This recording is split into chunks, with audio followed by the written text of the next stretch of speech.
Olá a todos, sejam bem-vindos. Meu nome é Ícaro.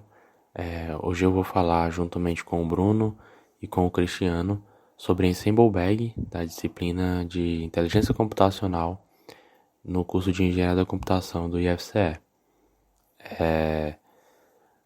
Antes disso, a gente vai dar um passo atrás para falar um pouco sobre o que é o aprendizado de máquina e explorar um pouco desse campo que tem revolucionado, diversas áreas, desde a medicina à indústria.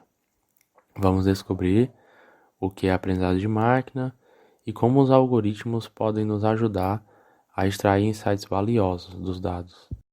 Falando sobre o que é o aprendizado de máquina, Aprendizado de máquina é uma área da inteligência artificial que se concentra no desenvolvimento de algoritmos e modelos capazes de aprender e tomar decisões com base em dados, Em vez de programar regras específicas, permitimos que os algoritmos aprendam a partir dos dados disponíveis. Isso abre um mundo de possibilidades, pois pode lidar com problemas complexos e encontrar padrões ocultos dos dados. O aprendizado de máquina tem sido aplicado em áreas como diagnósticos médicos, previsões de demanda, predições também, detecção de fraudes e muito mais. Sobre os tipos de algoritmos de aprendizado de máquina, existem 3 tipos de algoritmos: um supervisionado, o não supervisionado e por reforço. No aprendizado supervisionado, temos um conjunto de dados rotulados, onde o algoritmo aprende a mapear as entradas para as saídas corretas. Já no aprendizado não supervisionado, não temos rótulos nos dados e o algoritmo busca encontrar padrões e estruturas nos dados. Por fim, por reforço, o algoritmo aprende a tomar ações em um ambiente dinâmico, recebendo recompensas ou penalidades com base em suas ações. Cada tipo de algoritmo tem as suas próprias características e aplicações específicas. Falando um pouco sobre algoritmos supervisionados, eles são amplamente utilizados em problemas de classificação e regressão, Como podemos ver aqui na imagem, é a análise de regressão que aborda justamente essa temática, Então os algoritmos supervisionados, eles também aprendem a partir de um conjunto de dados rotulados, onde cada exemplo é composto por um conjunto de características, ou também chamado de features, e uma saída correspondente. Enquanto a regressão linear é um exemplo de algoritmo supervisionado que tenta encontrar uma relação linear entre as features e a saída. Já a regressão logística, é usada para problemas de classificação binária, onde o objetivo é prever se uma entrada pertence a uma classe ou outra. E enquanto as árvores de decisão são outro exemplo de algoritmo supervisionado que divide o espaço de características, de features no caso, em regiões e toma decisões com base nessas características de entrada. E agora, falando um pouco sobre algoritmos não supervisionados, eles são usados quando não temos rótulos nos dados e queremos encontrar padrões e estrutura nos dados. O agrupamento, também chamado de clustering, é um exemplo de algoritmo não supervisionado que tenta agrupar exemplos semelhantes em clusters, Como podemos ver aqui na imagem, ele faz um agrupamento, no caso em azul, onde tem os sanduíches, em vermelho tem os copos de cerveja e em amarelo tem as fatias de pizza. Então, esse é um exemplo de clustering, E a redução de dimensionalidade, ela é uma outra técnica de algoritmo não supervisionado que tenta reduzir a dimensionalidade dos dados, mantendo assim as informações mais importantes, né? Então esses algoritmos são muito úteis quando queremos explorar os dados e descobrir padrões desconhecidos ou ocultos. No caso, agora, os algoritmos por reforço, eles são usados em problemas de tomadas de decisão sequencial, onde o agente deve aprender a tomar ações em um ambiente dinâmico, né? Então, o objetivo é maximizar uma recompensa acumulada ao longo do tempo. Temos um exemplo, por exemplo, podemos imaginar um agente de IA que joga xadrez, por exemplo. Ele deve aprender as melhores jogadas com base no estado atual do tabuleiro e também das jogadas anteriores. Então também temos outro exemplo aqui na imagem, né, onde tem um agente, ele vê duas situações, se vê em duas situações, né? Tem o meio ambiente que está em chamas e tem o balde para encher com água. E aí, no caso, ele toma a decisão, inicialmente, de ir pelo lado contrário. E aí, a partir disso, ele vai receber uma penalidade por conta disso.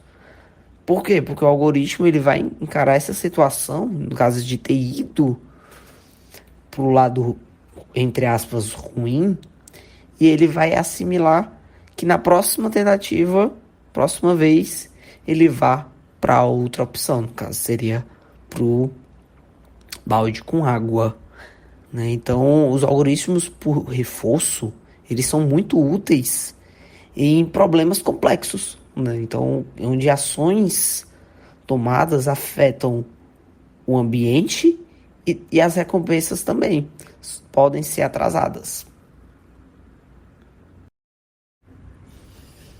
Então, agora chegando na parte de avaliação de algoritmos de aprendizado de máquina.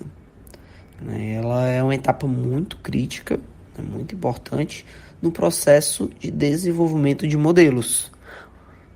E para isso, existem várias métricas, algumas métricas comuns para avaliar a performance de um modelo, como a acurácia, como a precisão, né, o recall, ou revocação, né, e F1 score, né, como podemos ver aqui na imagem. E, além disso, a validação cruzada é uma técnica importante para avaliar o desempenho do modelo, dividindo o conjunto de dados em partes para treinamento e teste. E com isso, isso nos permite ter uma estimativa mais confiável do modelo em dados, né, não vistos anteriormente. E, além disso, é essencial ter um conjunto de testes separado para avaliar o desempenho do modelo, né? Então, podendo assim garantir que ele seja capaz de generalizar de forma coerente, bem, esses novos dados. Agora vamos falar um pouco sobre overfitting e underfitting. Eles são problemas comuns em algoritmos de aprendizado de máquina, né? E no caso, por exemplo, o overfitting, ele ocorre quando o modelo se ajusta muito bem aos dados de treinamento, mas ele não consegue generalizar bem para novos dados, como podemos ver aqui na imagem muito bem representada, né? Então, isso pode acontecer quando um modelo ele é muito complexo, ou pode acontecer também quando temos poucos dados de treinamento. Por isso que é importante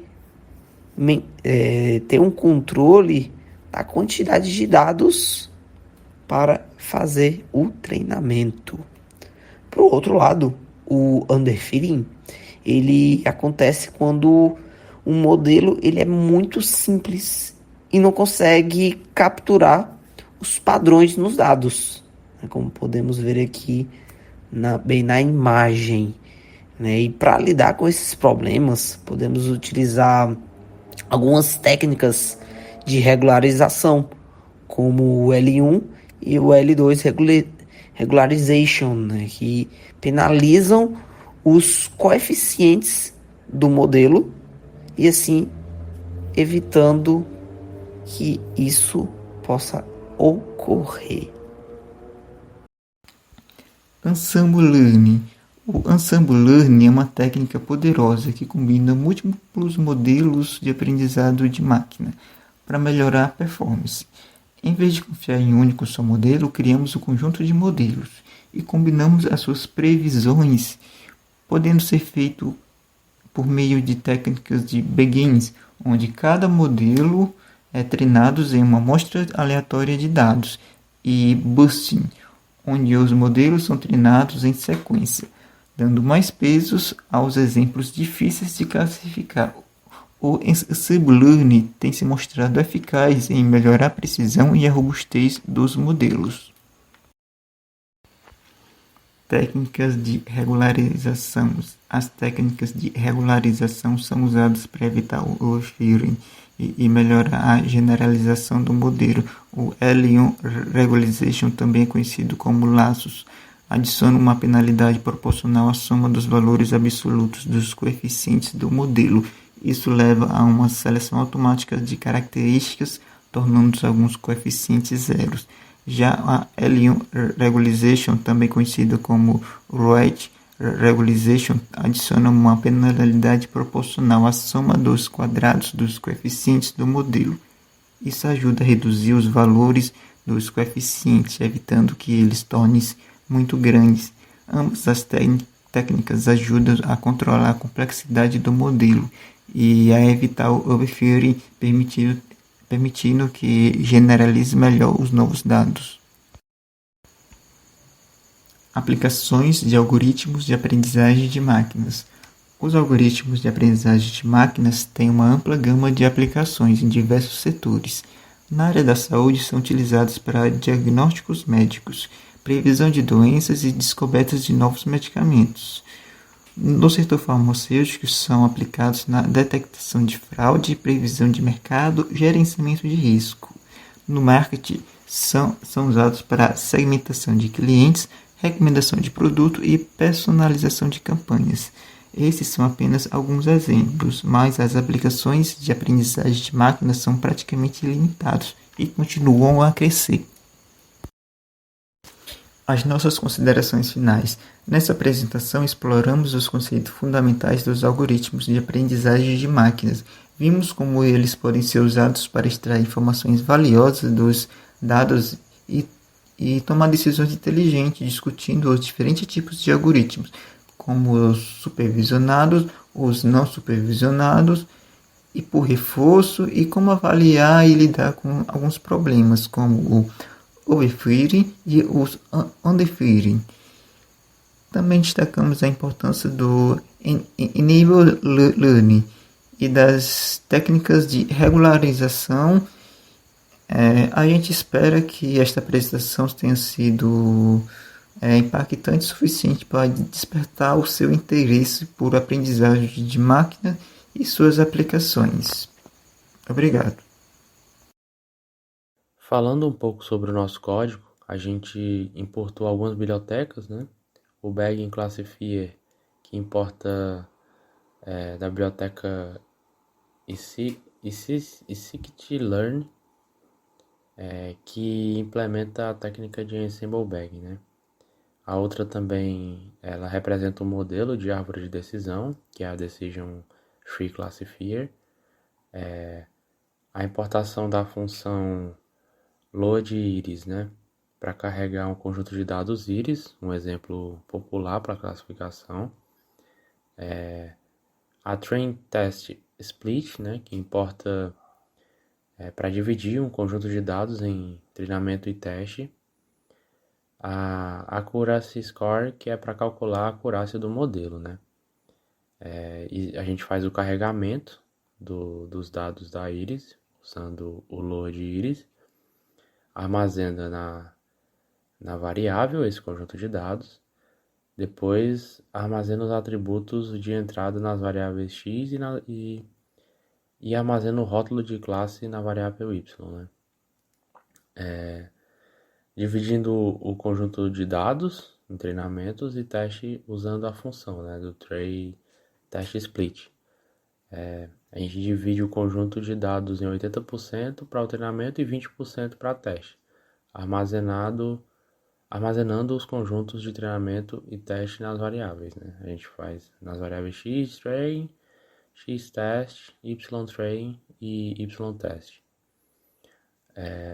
Depois a gente passa para a criação de uma instância de um modelo de árvore de decisão, né? Com base no modelo do Ensemble Bag, para Ensemble Bag.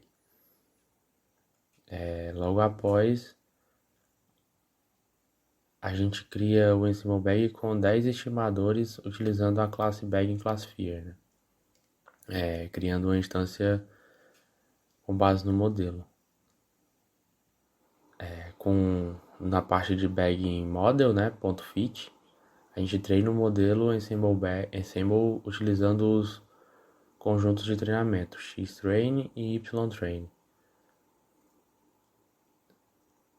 Depois a gente faz a previsão no conjunto de testes, utilizando o modelo Ensemble treinado. E, por fim, a gente calcula a acurácia, né, fazendo a previsão no Y underline pred, né, e os rótulos reais, deixando assim a saída. Basicamente esse é o nosso exemplo.